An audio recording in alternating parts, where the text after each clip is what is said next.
អ្នកមីងម្នាក់មកពីខេត្តហើយកាន់រូបថតមួយសន្លឹកដើម្បីឲ្យខ្ញុំសបផ្សាយនៅដំណឹងគាត់បានបាត់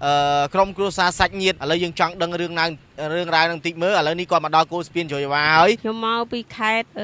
ព្រៃវែងស្រុកមេសាំងជាបងជាដូនមួយបកើតបងជាដូនមួយហើយបងជាដូនមួយគាត់ឈ្មោះអីដែរមីងឆាំណម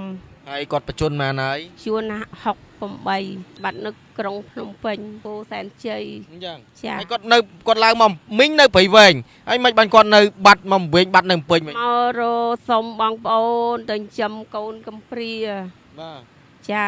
គាត់អត់មានអីទេមានតែផ្ទះមួយខ្នងហ្នឹងតែអង្គការជួយឧបត្ថម្ភដល់ខ្វះខាតច្រើនគាត់ចេះតែដើររទៅ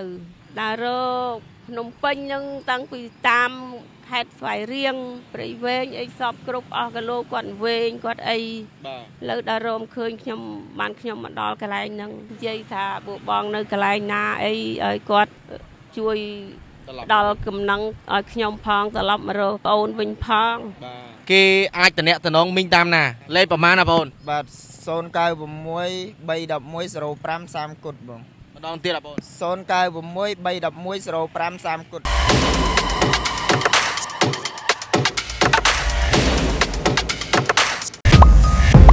ភេសជ្ជៈបើកម្លាំង Power អនុភាពឆ្ពោះទៅភាពជោគជ័យអាហារបំពន់ស៊ីបាប៉ារីជាប្រភេទអាហារបំពន់ដែលផលិតនៅប្រទេសបារាំងមានប្រសិទ្ធភាពខ្ពស់ក្នុងការដោះស្រាយបញ្ហាសុខភាពទាំងអ្នកមានសុខភាពទ្រុឌទ្រោមនិងអ្នកមានសុខភាពរឹងមាំក៏អាចពិសាបានព្រោះអាហារបំពន់ស៊ីបាប៉ារីមានសមត្ថភាពខ្ពស់ក្នុងការការពារការកើតជំងឺមហារីកកាត់បន្ថយដុំគីរដូវមកមិនទៀងបញ្ហារោគស្ត្រីការពារការកើតជំងឺទឹកនោមផ្អែមដោះស្រាយបញ្ហាក្រពះពោះវៀនអស់កម្លាំងលហិតលហើយវិលមុខកោសខ្យល់ញឹកញាប់គិតច្រើនគេងមិនលក់ឈឺសន្លាក់លើឈាមលើជាតិខ្លាញ់អាស៊ីតឬដងបាតនោមញឹកមេរោគក្នុងថ្លើមនិងអាចជួយសម្រួលបញ្ហាផ្សេងៗជាច្រើនទៀតទំនាក់ទំនងទិញតាមរយៈ Facebook Page ឬលេខទូរស័ព្ទខាងក្រោមបាទសូមគោរពនឹងជម្រាបសួរទៅដល់ប្រិមត្តទស្សនិកជនដែលនិយមនឹងតាមដានរាល់ការផ្សាយរបស់អង្គអភិបវិថីញូឥឡូវនេះអ្នកមីងម្នាក់មកពីខេត្តហើយកាន់រូបថតមួយសន្លឹកដើម្បីឲ្យខ្ញុំសបផ្សាយនៅដំណឹងគាត់បានបាត់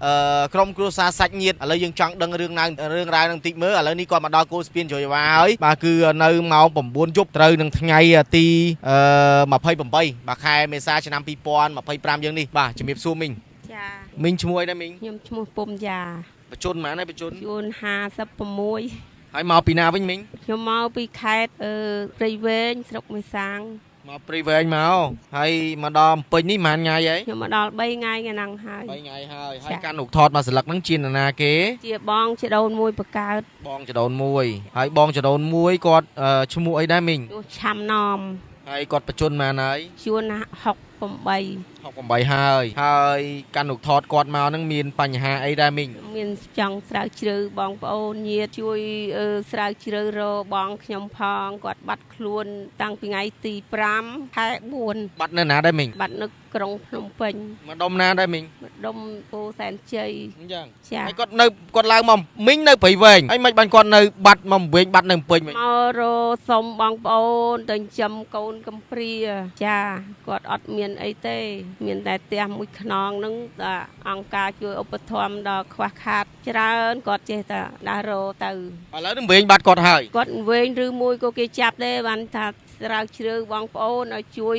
របងខ្ញុំផងស្រាវជ្រាវជួយផ្សាយរចាពេលដែលគាត់ចេញពីផ្ទះហ្នឹងគាត់ស្លៀកពាក់អីដែរមីងគាត់ស្លៀកពាក់អាវក្រហមអញ្ចឹងចា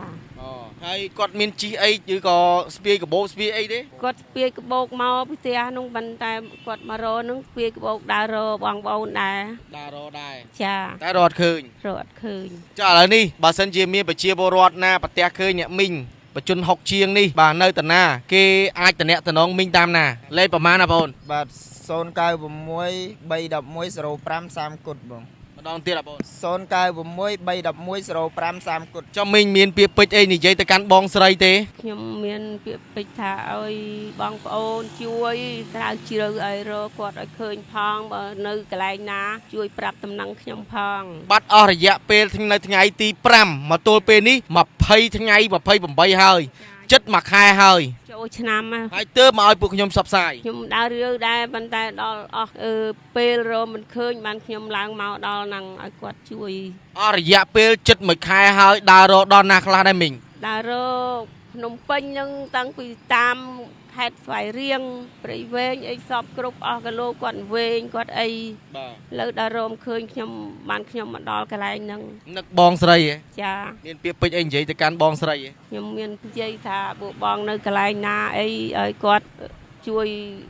ដល់កំណឹងឲ្យខ្ញុំផងត្រឡប់មករកប្អូនវិញផង បាទមានតែប៉ុណ្្នឹងឯងណាមីងណា ចា បាទឥឡូវនេះបងគាត់បាត់តាំងពីថ្ងៃទី5មកម្លេះអញ្ចឹងសង្ឃឹមថាបើសិនជាមានបងប្អូនប្រជាពលរដ្ឋណាប្រទះឃើញអ៊ំស្រីម្នាក់បញ្ជនជាង60ឆ្នាំនេះនៅតាណាពាក់អាវក្រហមនេះបាទនៅតាណាអីតាណាតាក់ទងតាមលេខទូរស័ព្ទដោយបងប្រុសមិញបានប្រកាសបើសិនជាបានឃើញបាទគាត់នឹងទៅយកអ៊ំស្រីវិញបាទសង្ឃឹមថាប្រជាពលរដ្ឋមិនអស់រំលងទេបាទអរគុណប្រិយមិត្តជនខ្ញុំបាទមីស្ទ័រការួមទាំងអ្នកមីងនិងបងប្រុសបាទរួមទាំងលោកត្រាក៏សូមលំអរកាយគោរពលាបើសិនជាមានពាក្យពេចន៍ខុសឆ្គងត្រង់ណាមិនសមរម្យក៏សូមខន្តីអភ័យទោសដោយខ្ញុំបាទផងដែរអរគុណ